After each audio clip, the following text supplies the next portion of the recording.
What advice are you giving patients starting TMS?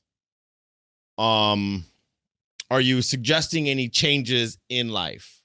In life, to be honest with you, with TMS, I tend to actually tell people you almost want to keep things the same. Okay. Okay. I think that's a different approach from other people. I don't like to make medication adjustments during TMS. Okay. I don't like to do that. You will find other providers that say this is the time to make medication adjustments. But if you do that, to me, depending upon how big of a change that you make, how do you know that the change that you made? Yes. That's what I mean by that. So making large environmental changes during TMS, I won't be able to measure how much of the change is actually because of TMS versus something else. Yes. So no, I don't tell people to make major changes. Obviously, get better sleep, exercise. These are the changes that I was talking about. Okay, fair enough. I'm not a doctor. Yeah. That's more of where I go with it, right? Better sleep, exercise, diet, right? Community. Yeah. Those are the kinds of things that I was leaning towards with that question. Yeah. Obviously, I'm glad, because you are a doctor, man, that you discussed the medication changes. And I've interviewed several doctors. Some will say don't change a med until after. Yes. Way after you're done with TMS. I don't know about way after, but yeah. I've heard that answer. Everyone's got a different approach. Yeah. I've heard some that are like, let's get in there and change some things. Right. And that's why I do like this question. And I think it's important for people to hear different perspectives. Yeah. Right. Me, non-MD, I'm like, man, let's get some push-ups in. You know what I'm saying? Exercise. Yeah. Okay. See, you know what? You're right. Exercise versus medication changes. That it's different, right? Like, yeah. Right. See, I have no problem with people starting an exercise routine. Right. I got no issue with that. We're talking about medications. All right. That's different. Getting better sleep. Yeah. Yeah. That's right. I'm on board for that. Yeah. I didn't mean to seem like I wasn't. No. You're good, man. Are there things that people can do to maintain the benefits of doing TMS? Those things, all the good things. You know what you'll notice then with a lot of TMS patients that feel better is that they actually are able to go out, and enjoy life. They're actually able to spend time with their kids. And that's a big complaint that I hear a lot too. Well, with depression, that is. A lot of the guilt comes from them not being able to engage with their children. Yes, 100%. Yeah. So common, it's not even funny. Yeah. Right? And that's really when I hear that, that's one of the saddest things, actually. It really is. I've had patients, really, really smart patients that they've done CBT, right? Okay. They know everything about it. They've read all the books because they're trying to find out, why am I having this problem, right? Right. They understand child psychology. Yes. So when I hear a parent talk to me about not being able to spend time with their kids, like they know there's a potential for this to affect the kids like later on in life. And the guilt from that is, it's tough to hear, from them, that is. So when someone's feeling better and you want to spend time with your kids, do that as much as possible. Yes. Yes. Go to the beach. Yes. Go out front and play soccer, right? Yeah. Kick the ball, throw the ball. Yeah. Live life. Fix the diet, all that stuff too. There we go. Right? Okay, so there we go. If you were engaging in bad habits, maybe you change them during TMS, but after TMS, you can't just rely on the TMS itself to maintain things. So if there are stop smoking, stop the drugs, stop the alcohol if possible. Stop all of that stuff and just safely. Safely. Yes. Stop that alcohol. Don't just But I'm imagining though, if someone has the alcohol issue, hopefully that would have been discussed like beforehand, and because of seizure risk and all that stuff, right? So no. You want to find all the healthy things, increase all that, and find all the negative things that might not be healthy for you, and stop all that. Right. And just keep it going. And that's very difficult. That's very difficult for somebody with depression, without depression, just because like staying healthy is not easy. It's work. But what I always tell people is that TMS is not a cure.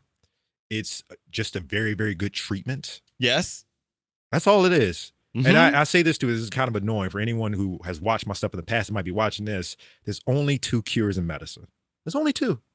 Surgery and antibiotics. That's it. Everything else is treatment. Okay. Think of another cure. You look like your mind's working. Think of another cure. A cure. I hate that word. Cure? Yes. Why? I kicked the doctor out of my office one time for telling me he could cure some stuff. Oh, yeah. And actually, I was over here, and I was talking to another doctor, and he told me that he could cure some serious stuff. And I'm gonna leave him out of this. Cure. But he used the word cure, and I was like, "Hey, man, like if you want to just end this meeting right now, use that word with me again. I'll leave right now. I'm good." What did he do? He stopped. Okay. He asked me why, and I told him the same story that I started telling you. I went into a little bit more detail. And if you want to know what it is, it's all over this channel. I've told that story 100 times. I told him to his face on this channel, actually. He backed down. And after I explained to him why I don't get down with that, yes, I respect that, Kyle. Yeah. And we moved on, right? I don't like that word. TMS is a treatment. Yes. In my opinion. Very good treatment. In my opinion, the best treatment for mental health. Saved my life, like I said, right? But there's ways I have found to maintain the benefits of TMS. And that's one of my things, and why anybody who uses the word cure, especially in the realm of TMS, like, you're a damn liar. Stop it. That's gonna fade off no matter what. Yeah. Like, I don't care who you are. It's going to fade off. Repeat treatments are usually necessary. Yes. Maintenance, right? Yes. On that, what's your take on the maintenance protocols? I get asked this one a lot on this channel. I know. Maintenance. What should I do for maintenance, Kyle? You know, you asked me that question about, I forgot exactly what the question was, but I gave you an answer that you've asked multiple people and you get different answers about it. What was that about? Remind me. We just talked about it. That just happened. I know, right? Changing meds. Changing meds. Okay. Everyone's got a different philosophy. Right? Same thing with maintenance. Everyone's got a different philosophy. My personal philosophy is I usually just let patients go off, enjoy their life. Call me if you need me, right? Yes. But then if someone calls me back 3 months, 6 months, usually if they go a year, might not hear from them again, right? It just depends on the person, right? Then we take that spot at that time and we say, okay, this is how long it lasted again. If we do a second round, we can anticipate there's the potential for relapse. And then we can kind of plan, do we want to do a week? Do we want to do 2 weeks? Do we want to do 1 to 2 treatments a month beforehand? It's kind of up to the patient what they want to do. Okay. That comes down to a financial situation as well, because not all insurance companies are going to reimburse if you don't make it, another 6 months or so. Right. Okay. So I can reduce prices. I can give for free. Financially, we're talking about here. When that happens, though, it's very difficult. It's very difficult to know. And then you can tell people, maybe we should do a week course and see how it works. Maybe we want to do a month, see how it works. But it's really trial and error. It's really trial and error because every patient is going to be different. Every brain is different. Every brain is different. Every body is different. Yeah. So it's case by case. It's case by case. Yeah. Is the difficult part. And what I've noticed is that each patient that does another round of treatment, it usually resets them back to where they were the first time that they did treatment, which is a good thing. You can almost anticipate, at least in my history with my set of patients, you can almost anticipate them going back to where they were when they finished that first course of treatment. Okay. So the repeat benefits are usually there. And I don't know about other providers, what they've noticed, but that's been the case with me. So that's good. I just don't know how much a week is going to offer. I don't know how much a month's worth of treatment is going to offer. I can tell you what 36 will offer. Okay. Because we've done it. What you're saying. We've done it before. Right. It's the Wild West. So for me personally, round 2 was better than round 1. Oh, okay. Right. Did you get a different treatment location? No. Same treatment location. I did the exact same treatment. I still today do the exact same treatment protocol that I did on day 1. Okay. So you do full 36? And I've done no. No. Okay. So round 1, I did 40 sessions. Oh, okay. Okay. Round 2, I did 40 sessions. Okay. Today, I've done 241 sessions. Okay. Right. And after round 2, it's just been sporadic. What is in I terms have of access to TMS. I can do TMS whenever I want. Mhm. Right. So if I'm walking by a chair and it's open, I'll jump in it if I feel like it. You see what I'm saying? Meaning after round 2, Mm-hmm. the same benefits have not returned, or they have. No, they have. They have returned. At this point, I'm just coasting at 30,000 feet. Okay. Right. Okay. I wouldn't say so. Round 1 got me to 30,000. Okay. Right. Came down a little bit. I would say round 2 got me to about 45. Okay. And I would say now I coast at 45. And I just do my best to stay at 45. Okay. 45's good. I love 45. Yeah. Man. 45 keeps me sober, keeps me happy. Mhm. And all the rest of the benefits. Well, this is very interesting. Sharp and focused. This is very interesting. So because I do talk to my patients, right? Mm-hmm. But this is in a different capacity. Yes, okay, yes. So would you agree that when you do multiple rounds of TMS that you do get reset back to? Okay. Yeah. 100%. All right. Well, I'm happy to hear that, because that's what I've been basing my and my what I've protocols off of. seen with the people that I speak to, there have been several that say the exact same thing that I'm saying right now. Yeah. I can't tell you how many times I've heard round 2 is better than round 1. Round 2 better than round 1. Yeah. Okay. 100%. Yeah.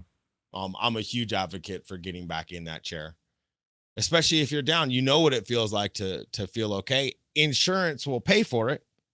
Sometimes. Depending upon how long you. So okay. To be safe. Yeah. I'll go with sometimes. Okay. They will not to deliver false information. I will go with sometimes. So yeah, I think, well, this is important too, right? Because there's differences in what the insurance company will consider like a positive course or medically necessary course of repeat treatment. Okay, so this is important, I guess. Yes. Right. So I don't know who your insurers are, but the ones that I work with, they usually will require at least a 50% or more reduction. Yes. So let's say you go from, and let's just use general numbers here. Let's say you go from 100 to 60. That's an improvement, right? It's an improvement and you feel better, but does insurance feel that you hit that mark? Okay. Right. So if you turn in that paperwork, and you essentially have to turn in the paperwork, otherwise you're committing insurance fraud, right? So yep. You turn in a 60, will the insurance say no? I know they will say no. You know they will say no. I haven't had that happen. See, this is the lucky thing. I haven't had that happen. Okay. But the possibility of it happening, that does scare me. But I know they will do it, because I've seen it happen. Okay.